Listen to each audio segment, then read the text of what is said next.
Moscow, Idaho, a quiet college town, was shattered on November 13, 2022, when 4 University of Idaho students were found brutally murdered in their off-campus home. The victims, Madison Mogen, Kaylee Goncalves, Zana Kernodle, and Ethan Chapin, were all in their early 20s, their lives cut tragically short. The community, unaccustomed to such violence, was gripped by fear and confusion as police launched a massive investigation. The crime scene revealed a targeted attack, the 4 students stabbed in their beds, while 2 roommates on the ground floor were left unharmed.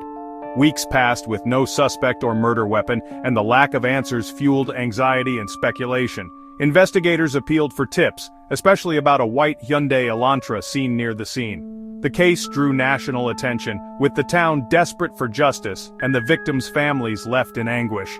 As the holidays approached, the weight of the unsolved crime hung over Moscow, and the search for answers stretched across the country. The investigation's next breakthrough would come from an unexpected place.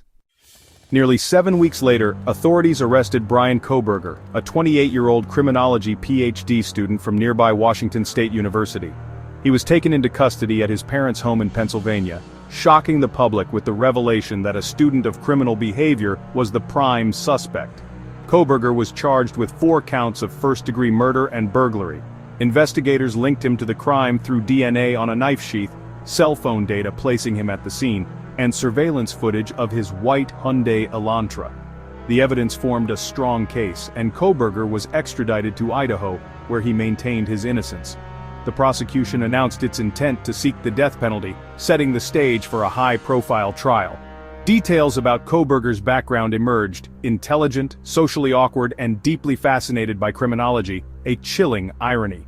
The families braced for a long legal battle, hoping for answers and justice. The nation watched as the case moved toward trial, eager to understand the mind behind the crime.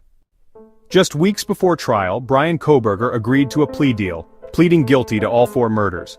In exchange, he avoided the death penalty and received 4 consecutive life sentences without parole, waiving his right to appeal.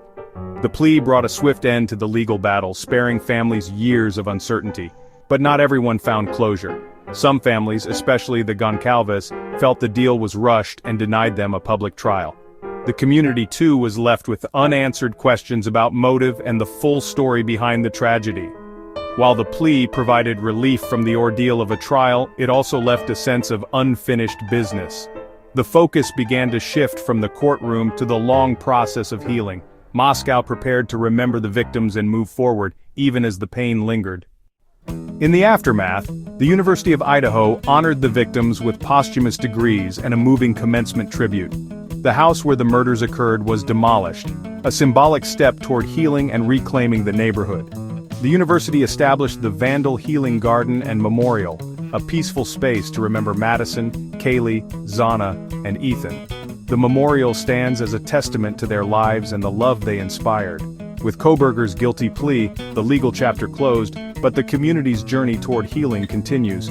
The tragedy will be remembered for its impact, but the victims' legacy endures in the memories and unity they left behind. Moscow moves forward, honoring the 4 bright souls lost and finding hope in remembrance.